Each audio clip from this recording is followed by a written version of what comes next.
नमस्कार दोस्तों, मैं विराग धुलिया स्वागत करता हूं आपका हमारे चैनल इंडियन कथाकार पे। हमारे साथ है तपन पटनी जो कि एक फिल्म क्रिटिक और असिस्टेंट डायरेक्टर हैं। और जैसा कि आप लोग जानते हैं कि हम अब आपके सामने एक नया फॉर्मेट लेके आए हैं जिसमें इस बार हम डायरेक्टर्स की बात कर रहे हैं। तो आज भी हमारे पास हैं कुछ डायरेक्टर्स बात करने के लिए। बताओ कौन से? बताऊं?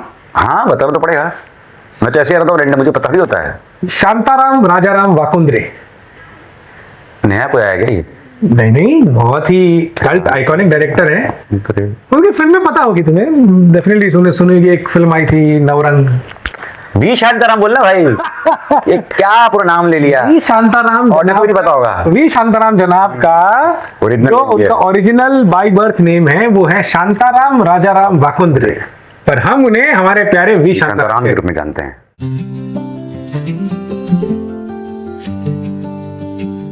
ठीक है, तो दोस्तों वी शांताराम की जिंदगी की कुछ बातें अगर हम देखें तो पहली बात तो उनके इंस्पिरेशन थे दादा साहेब फाल्के। हाँ। अपने टीनेज में आर्थिक कठिनाइयों के चलते उन्होंने कर्नाटक में जो हुबली है वहां पे रेलवे की नौकरी करते थे। रेलवे में फिटर थे ताकि घर चल सके। यस, रेलवे फिटर में। लेकिन शाम को एक और जगह जाते थे, वो एक थिएटर था वहां पे। अच्छा। यहाँ पे ये सारी हिस्टोरिक फिल्में जो उस जमाने में साइलेंट फिल्में बनती थी ना। मैं बात कर रहा हूँ 1920 के टाइम की। होगी 20 में उनके पहले फिल्म आ चुकी थी। ये 2025 की बात होगी। हाँ। तो 20th सेंचुरी के बिगिनिंग की बात है ये। और वो वहां पे जाते थे और उनको काम होता था अभी गेटमैन का काम करे, डोरमैन। थिएटर का जो डोरमैन होता था, टिकट चेक करता। उस वक्त तो कैसे होता था, हम जैसे बचपन में वो टिकट देखता था। उसको बोला गया था तुमको इस काम के पैसे नहीं मिलेंगे लेकिन फिल्में फ्री में देखने को मिलेंगी। अच्छा, फिल्में वहां फ्री में देखते थे और दादा साहेब फाल्के का फिल्म और उनका सिनेमैटिक विजन देख करके वी शांताराम साहब भी इंस्पायर हुए। और जब वो बड़े हुए तो उन्होंने सबसे पहली फिल्म बनाई नेताजी पालकर। हाँ, बायोपिक ऑफ, अब तो ठीक है आजकल बहुत फिल्में बन रही हैं शिवाजी महाराज। उस जमाने में बायोपिक बनी थी और छत्रपति शिवाजी महाराज के सेना में ये सेनापति थे और बहुत क्रूशियल थे वो। उनके जो जंग जीती थी उन्होंने, उनकी वजह से जीती थी। उन्होंने जो कुर्बानियां दी। हाँ, तो उनका जो योगदान था मराठा साम्राज्य को खड़ा करने में, उस सब चीजों के ऊपर जो एक तरह से उस जमाने में अगर हम देखें तो इतिहास विलुप्त हो रहा था, उसको वापस लेके आए वी शांताराम जी। क्योंकि अंग्रेज थे तो वो चाहते थे कि इतिहास दिखा जाए। हाँ बिल्कुल। और इस तरह की फिल्में उस समय वीर रस पे बनती थी। हाँ, साहित्य का जो वीर रस है वो लोगों को प्रेरित करती थी कि हमें भी अपने मातृभूमि, अपने देश के लिए लड़ना। और ये सब साइलेंट फिल्म थी। हाँ। आवाज भी नहीं थी, फिर भी वो रेट कर पाती ऑडियंस से। एग्जैक्टली। तो सिनेमा बहुत बड़ा मैजिक था बहुत पहले के, मतलब क्या था समझ नहीं आ लोग जमाने में, तो वो मतलब पूरा बहुत बड़ी चीज थी वो। हम लोग तो जब होश संभाले तो तक सिनेमा एस्टैब्लिश हो चुका था, टीवी तक आ चुका था। अब तो सब फिल्में देखने जाते हैं, ये सब करते हैं। वो जमाना जो था वो हमें इवेंट था एक सिनेमा मतलब। फिर देखिए उन्होंने गोपाल कृष्ण बनाई। हाँ, साइलेंट फिल्म ऑफ 1929। इसमें कहानी कृष्ण भगवान की है, लेकिन उन्होंने उसके जरिए भारतीयों का अंग्रेजों के साथ जो संघर्ष चल रहा था उसके साथ के बारे में रिलेट करवाया। और उन्हीं के असिस्टेंट ने आगे जाके 1938 में इसकी साउंड वाली फिल्म बनाई, गोपाल कृष्णा। Same name. अच्छा, सेम फिल्म रीमेड, बट उनके असिस्टेंट एस फतेलाल और विष्णुपंत दामले ने बनाई। ओके, ठीक है। फिर उन्होंने उस जमाने में आप सोचिए वो एक 1.5 साल के अंतराल में 4-5 फिल्म बना देते थे। हाँ, उन्होंने काफी बनाई। खूनी खंजर, रानी साहिबा और ये वो सब ऐसी बहुत सारी। वो फेमस जो है उदयकाल बनी थी, सबसे फेमस हुआ है वो। फिर डॉक्टर कोटनीस की अमर कहानी से, वो तो बहुत बाद में आई, आई थिंक 46 में आई, लेकिन तब तक तो वो बन चुके थे, शांताराम जो है वो बन चुके थे। और फिर डॉक्टर कोटनीस की अमर कहानी भी बायोपिक है, एक रियल कहानी जो सच में चाइना गए थे वर्ल्ड वॉर 2 में, जब जापान ने चाइना को इन्वेट कर और उन्होंने वो दवाई का एक्सपेरिमेंट अपने वो खुद के ऊपर किया कि देखते इसका असर क्या होता है। और उन्होंने वो दवाई इन्वेंट की थी जिसमें बहुत लोगों की जान बचाई, आदमी वालों की उस जमाने में। कमाल की गाथा है वो उनकी। बाद में फिर अमर भोपाली, दो आंखें 12 हाथ। दो आंखें 12 हाथ तो क्या फिल्म है, क्या कॉन्सेप्ट है उस फिल्म का। मतलब सोचना कि ट्रिविया है, दो आंखें 12 एक्चुअली एक रियल इंसान की कहानी है। हाँ। एक जेलर की, Yes, इंडियन नहीं, बाहर का है। यस, बाहर का है वो। उसने ये कहानी सुनाई थी वी शांताराम। हाँ। बट कंडीशन उल्टी रखी थी। कंडीशन ये रखी थी कि मेरा नाम कहीं भी नहीं आना चाहिए, क्रेडिट लिस्ट में भी नहीं, कहीं नहीं। आपके इंटरव्यू में भी नहीं, कहीं नहीं। अगर आ गया तो मैं आप पर केस कर दूंगा। उल्टा सीन था। लोग मरते हैं क्रेडिट के लिए, उसने जिंदगी भर मना किया। उसका रीजन ये था कि जो मैंने किया कैदियों के साथ कुछ सुधारा, वो मुझे एक ईश्वर ने कुछ एक दिया था, एक सद्भावना। मैंने नाम के लिए मैं नहीं। उसका नाम क्यों ट्राई करूं? मेरी नौकरी सही थी, बात, सही मुझे सरकार पैसे देती थी उस काम के, मैंने किसी को सुधारा है। वो इतने अच्छे इंसान थे, उस पर से फिल्म बनी है। वो उनके हिसाब से समाज को उनका मानवीय योगदान था और उनको ये कहना था कि मुझे ईश्वर ने चुना ये नौकरी में, तो मुझे इनके टच में आया। मेरे पास एक पावर था, पोजीशन था, तो मेरे को सुधार पाया। उस पर ही पूरी फिल्म बनी थी। और दुआ के बाद गाना है मालिक तेरे बंदे, अरे क्या गाना है। और विशांत खुद का परफॉर्मेंस, वो कैदी कितने कमाल के एक्टर्स हैं। हाँ, लगता है खूंखार कैदी होंगे रियल लाइफ में। एकदम एकदम एकदम। और सभी के भी एक्टर्स हैं। सभी बहुत एक्टर। अच्छी फिल्म थी वो, बहुत आगे वाली आप फिल्म। ये सोचिए ना कि डायरेक्टर का ब्रीफ कैसा रहा होगा उन एक्टर्स को। आप तो प्रोसेस जानते हैं फिल्म मेकिंग का, कि उनको देख कर आदमी घबरा जाए। एक्टर को ब्रीफ मिलता है डायरेक्टर से कि भाई ऐसा करना है, ये और करना है। जो कैदी है ना, कोई बहुत बड़े बाल लेके, कोई बहुत लुक में नहीं है, नहीं, नॉर्मल लुक ही उनका। Normal look. लेकिन वो इतने डरावने लगते हैं, और बाद में उनके जब पिघलता है मन, हाँ। इतने क्या बन जाते हैं वो। एकदम। वो फिल्म वाकई एक बहुत अच्छी बेंचमार्क है। अच्छा, इसके बाद जिस फिल्म की हम बात कर रहे हैं उसके बारे में आपको शायद थोड़ी और जानकारी होगी। झनक झनक पायल बाजे। यार एक किस्सा सुना है, पता नहीं सच कितना है, मुझे नहीं पता। अब ये कि आजकल क्या है ना, मैगजीन से कोई भरोसा होता है, तभी भी नहीं था, आज भी नहीं है मीडिया का। किस्सा कुछ ऐसा है, मुझे लगता है सच ही होगा। शायद सच होगा। किस्सा ऐसा है कि वी शांताराम और अपना बिरजू महाराज जी, उनकी मुलाकात हो गई किसी शो में या किसी फंक्शन में, जो अपने बॉम्बे में मिलते रहते हैं लोग अलग अलग इवेंट्स। Yes yes. तो बिरजू महाराज ने बोला वी शांताराम को कि शांताराम आप बहुत अच्छा काम कर रहे हैं, और आपका सिनेमा में देखता हूँ कहीं ना कहीं आप समाज की बात करते हैं। ये जो हमारा आर्ट फॉर्म है ना, भरतनाट्यम, कुचिपुड़ी, ये सब है ना, धीरे धीरे जाता जा रहा है। ये उस वक्त के दौर था जब 16 धीरे धीरे वो मैक्सिको म्यूजिक ने, वो म्यूजिक एंटर लगा था इंडिया में। जस्ट आजाद हुए थे और हाँ। एक नई इनका ये कहना था कि ये आजकल के बच्चे खो रहे हैं। एज अ सोसाइटी हम अपनी आइडेंटिटी ढूंढ रहे हैं। हाँ, हम कहाँ भाग रहे थे, अमेरिकन म्यूजिक, वेस्टर्न म्यूजिक, इन सब में। तो बोला आप एक फिल्म बनाइए जो इंपॉर्टेंस है इस नाट्य फॉर्म को। शांताराम बोले क्या बनाऊंगा मैं इसके ऊपर, तो आपका काम है। बोले मेरा काम म्यूजिक सिखाना है, बनाना नहीं, आप बनाइए। उन्होंने इंस्पायर किया, एंड देन थोड़ा फिल्म को जनक जनक पायल बाजे।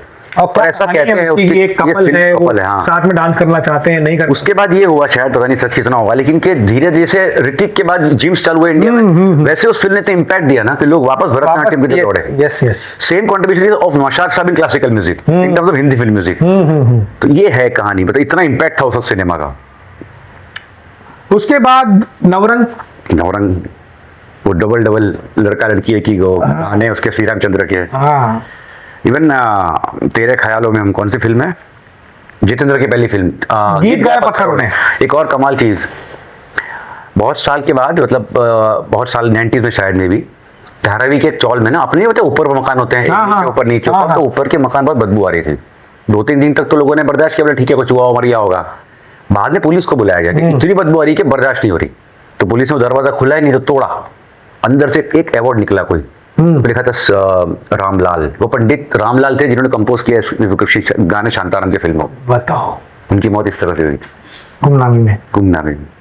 उनकी लाश में बताया कि रामलाल थे ये। हाँ।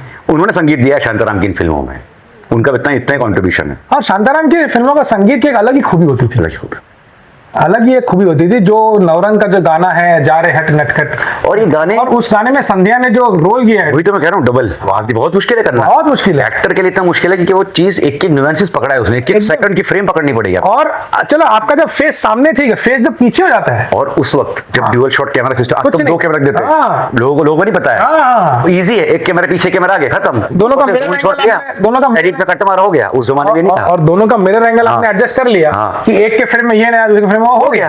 आजकल आसान है, बहुत आसान है, एडिट में भी आसान है, उसमें तो कुछ नहीं था, तब नहीं था ये सब। तो संध्या ने रियली वो पूरा एक ग्राफ कर दिया है। हाँ हाँ बिल्कुल बिल्कुल। और संध्या का परफॉर्मेंस है उसमें, मतलब कि जब वो बहुत क्यूट है, वो पलट के मेल बनती है तो हाथ की भाव भंगी में ऐसे ही घूम रही है। उसने कितना रिहर्सल्स किए होंगे कि 1 सेकंड तक वो डिले नहीं हुआ है, और पूरा लाइव हुआ। अभी उसने वो सिंगल कटिंग नहीं है, सिंगल शॉट है, वो सिंगल शॉट है, एडिट कट नहीं उसके अंदर। सोचिए, ये भी शांताराम थे। तो ऐसी फिल्में बनाई उन्होंने, उसके बाद भी काफी फिल्म बनाई है। देखिए आजकल भी फिल्मों में सिंगल शॉट गाने होते हैं, लेकिन आजकल क्या है ना कि इतनी टेक्नोलॉजी, इतने असिस्टेंट्स आ गए हैं, इजी हो गया। जैसे कि दिल धड़कने दो का भी गाना सिंगल शॉट है। अच्छा, ये नहीं पता। वो जो गल्ला गोलियां गाना है ना, जो वो सब मिलके गाते हैं क्रूज के अंदर, हाँ क्रूज पे, वो पूरा सिंगल शॉट है अगर आप देखेंगे। लेकिन उसकी मेकिंग में बताया गया है कि हर एक बार जब कैमरा अपना व्यू चेंज करता था, एक दूसरे सेट ऑफ एक्टर पे जाता था, तो पीछे क्रू होता था जो उन स्टेप्स को करता रहता, वो उनको देख के कॉपी करते थे। यही होता है। इतनी बड़ी टीम, वो पूरी, ऑफ कोर्स उनको भी hats off to them for इतनी बड़ी कोरियोग्राफी को एक साथ घुमाया है, लेकिन उस जमाने में असिस्टेंट भी नहीं होते थे, नहीं होता है। और टेक्नोलॉजी नहीं थी ना, टेक्नोलॉजी नहीं थी, और आपके पास सिंक साउंड भी नहीं था। नहीं कुछ नहीं था। ठीक है, तो ये सारी चीजों को मतलब ध्यान में रखते हुए वो उस समय जो उन्होंने बना के दिया सब, और जो विजन देके गए हैं वी शांताराम अपनी फिल्मों के जरिए। आज भी हम दो आंखें 12 हाथ की बात करते हैं, डॉक्टर कोतनीस की अमर कहानी की बात करते हैं, ये जनरेशन को फिल्में देखनी चाहिए। हाँ, सीखने को कितना मिलेगा अगर आप इन फिल्मों को देखें। और उन्होंने, ये एक ऐसे फिल्म मेकर थे जो साइलेंट फिल्म के उससे शुरू करके कितने टाइम और रेलेवेंट रहे वो 20 25 30 35 साल तक फिल्म बनाते वक्त तक रेलेवेंट रहे। उन्होंने समाज का वो जो होता है ना रुख बदला, चेंज एकदम। नोटिस किया। वो रूढ़िवादी नहीं थे कि ऐसे ही बनाऊंगा फिल्म। नहीं। जैसे समाज बदला उनकी फिल्में बदली। फिर 1973 में उनकी एक फिल्म आई जो शायद उनकी आखिरी फिल्म थी, मराठी फिल्म थी पिंजार। हाँ वो शायद उनकी लास्ट फिल्म थी शायद, डॉक्टर श्रीराम लागू और संध्या की। या। बाद में वो हिंदी में भी रिलीज हुई थी। और तो इस फिल्म में भी, ये भी एक बहुत ही अपने आप में कल्ट क्लासिक फिल्म है। अच्छा, देखी तो नहीं, सुना है इसके बारे में। हाँ, ये भी अपना एक बहुत कल्ट क्लासिक फिल्म है। तो देखिए, ये हमारी सब हिंदी सिनेमा की ये सब धरोहरें हैं। धरोहर है, बहुत बड़ी ठीक है, और ये अपने आप में जो धरोहर है, ये अपनी लेगेसी छोड़ के भी गए हैं। अब जैसे मैं अगर वो बताऊं, उनकी एक फिल्म है जल बिन बिजली नृत्य बिन मछली, जल बिन मछली नृत्य बिन बिजली। ठीक है, जल बिन मछली नृत्य बिन बिजली। Yes. तो उसमें कहानी क्या होती है कि एक डांसर है, वो बहुत पैशनेट है अपने डांस के लिए, और फिर उसकी लाइफ में कुछ एक्सीडेंट होता है उसके पाँव का, उसका पाँव टूट जाता है, डांस कर नहीं पाती है। तो जैसे मछली जल के बिना तड़पती है, ये बिजली नाम नृत्य के बिना परफेक्ट तड़पती रखा है। है। ठीक है, अब ये कहानी हमने कहाँ देखी है कि एक डांसर का पाँव टूट जाता है, डांस नहीं कर पाती है। दिल तो पागल है, दिल तो पागल है। एक और फिल्म अभी मुझे याद है, गुजारिश, करिश्मा कपूर मैजिशियन है, और हाँ। उसको ऋतिक रोशन को क्यों मरना होता है। हाँ। वो जिंदगी से नहीं थका हुआ है, वो आदमी का जो पैशन था, मैजिक, वो छीन लिया उससे। वो बैठकर क्या करेगा, ये मेरे मोमोर से बदतर हूं मैं। उस फिल्म में तो कॉपी नहीं करता मैं, नहीं, वो रियल स्टोरी बेस्ड है। लेकिन बट दिल तो पागल है तो पूरा का पूरा वहां से उठा है, पूरा सब प्लॉट ही वहां से। तो ऐसे हमने पिछले वीडियो में बात की थी, Yes, दिल तो yes, पागल का एक पार्ट आग से लिया गया था। ठीक है, और ये, और नहीं ठीक है, इसमें मतलब I don't blame Aditya Chopra, story में इतना अच्छा बैठा हो करिश्मा कपूर वाला। अगर आप आइकॉनिक फिल्म मेकर से इंस्पायर हो रहे हो तो क्या प्रॉब्लम है, नथिंग रॉन्ग इन दैट, है ना। और एंड इंस्पायर भी कौन हो रहा है, खुद है iconic film maker. He makes it, अगर किसी की चीप कॉपी करना बुरा है, नहीं, और उसको अच्छी तरह से दिखाना बुरा नहीं है। दूसरी बात आप ये भी देखो कि इन सबके होते हुए दिल तो पागल में आदित्य ने अपनी भी एक पहचान दी है फिल्म को, कमल पहचान थी। No music, doubt, music, dialogue, Shahrukh की एक्टिंग, एकदम एकदम एकदम Madhuri, even Karisma Kapoor, everyone look so good in the film. बहुत परफेक्ट फिल्म है वो, नो डाउट। हाँ, पर ये है, हो सकता है इंस्पिरेशन, जैसे हाँ। अब वी शांताराम ने अगर फिल्में देखी बर्फ हल्के की थिएटर में उसको, तो कहीं ना कहीं इंस्पिरेशन मिला होगा ना। बिल्कुल बिल्कुल, फिल्म मेकिंग स्टाइल हो, कहानी हो, कुछ हो, बिल्कुल, बट उन्होंने अच्छी तरह यूज किया उसको। हाँ, तो वो गलत नहीं है। बहुत अच्छी तरह यूज किया। तो अब हम क्या है कि हम इतनी सब फिल्में देखते रहते हैं, तो हमको ध्यान में आता, अच्छा ये हम यहाँ देखा, वहाँ देखा, अभी ध्यान में आया कि कब आज तक हाँ, अब ध्यान में आया, कनेक्ट हो जाता है। जबकि फिल्में दोनों देखी, वो फिल्में देखी जो आपने, बिल्कुल बिल्कुल। तो अब एग्जैक्ट याद नहीं आता उसको। तो लेकिन अच्छा काम किया उन्होंने वी शांताराम ने बहुत। तो ये सब मतलब ये सब छोड़ के गए हैं जो एक अपने आप में धरोहर है। ठीक है, और जहां धरोहर की बात हो रही है तो मुझे एक फिल्म याद आ रही है, देवदास। ऐश्वर्या क्या लगी है भाई, 1935 की देवदास, पीसी बरुआ वाली। हाँ। ओ हाँ, वो भी अच्छी फिल्म थी, केएल साइकिल थे उसमें लीड। वो तो big name then in that era. ठीक है, और दिन रात बोलते रहते इसका फ्रेम उसका फ्रेम, उसकी फ्रेमिंग किसने की? देवदास की। इतना तो नहीं पता है, certified Vimal Roy, the iconic director. 20 years back. Yes, Okay. he made the same film 20 years after 20 years as a tribute to his guru PC Barua. PC Barua, okay, great great. ठीक है, तो बिमल रॉय हमारे आज के दूसरे डायरेक्टर हैं। इनका जन्म करंट डे बांग्लादेश में हुआ है। हाँ। और कोलकाता आए थे, वो उन्होंने जॉब लिया वहां पे न्यू थिएटर प्राइवेट लिमिटेड में, तब तो ये सब चलता था जॉब्स का। हाँ। उनको जॉब मिल जाती थी एज ए फोटोग्राफर असिस्टेंट। और फिर वहां से उनका फिल्मी करियर स्टार्ट हुआ। उन्होंने पहले सिनेमाटोग्राफर स्टार्ट किया, फिर आगे चल के वो फिल्म मेकर बने, और उन्होंने अपनी पहली फिल्म बनाई 1951 में, माँ। हाँ, लीला किसमिस को लेके। यस, एक माँ की कहानी, दो बेटे, जिसमें से एक बेटा माँ को ध्यान नहीं रख रहा है, दूसरा बेटा जेल में है, या उस पर कुछ पुलिस केस चल रहा है, कोई इल्जाम लगा है उस पर, लेकिन वो अपनी माँ का ध्यान रखना चाहता है। बहुत पहले देखी तब याद नहीं है, but it was very first film of Bimal Roy in Hindi actually. Parineeta, Devdas, I love him for Sujata and Bandini मोर।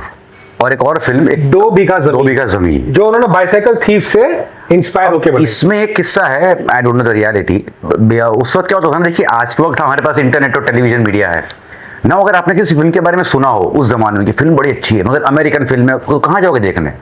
ये लोग क्या करते थे, जिस film maker used to travel there, हाँ, लोकार्नो फिल्म फेस्टिवल हो, जो Yes. फिल्म वो घूमते थे। तो हाँ, एक फिल्म फेस्टिवल में बिमल दा और राज कपूर दोनों साथ में गए थे फिल्म देखने, बहुत सारी फिल्म देखी थी वहां। उन्होंने देखी bicycle thief, the Italian film. तो राज कपूर ने बिमल दा से कहा, यार बिमल हम क्या कर रहे हैं यार, मतलब हम क्या बना रहे हैं, ये म्यूजिक लव स्टोरी से गाने बज रहे हैं यार, ये होता है सिनेमा यार। हाँ, बिमल दा तो बनाओ फिर तुम। बोले यार मेरा काम नहीं है, मैं इस दौर का फिल्म मेकर नहीं हूँ, ये तू है, तू बना इसको। हाँ। उनके दिमाग में वो चीज घर कर गई। और इसी दौरान सलील चौधरी, लोग जानते हैं वो अच्छे कंपोजर, ग्रेट थे वो, Yes, yes. उतने अच्छे स्क्रीन पर राइटर भी थे, लेकिन वो सिर्फ बिमल के लिए लिखते थे। Only because of his passion. उनका कोई ये उनका प्रोफेशन नहीं था, तो क्या बिमल की बॉन्डिंग थी, बॉन्डिंग थी। तो बिमल दा उनको बोलते, बिमल को कहानी लेकर आया तो बोले हाँ ये कहानी सुना रहा हूँ।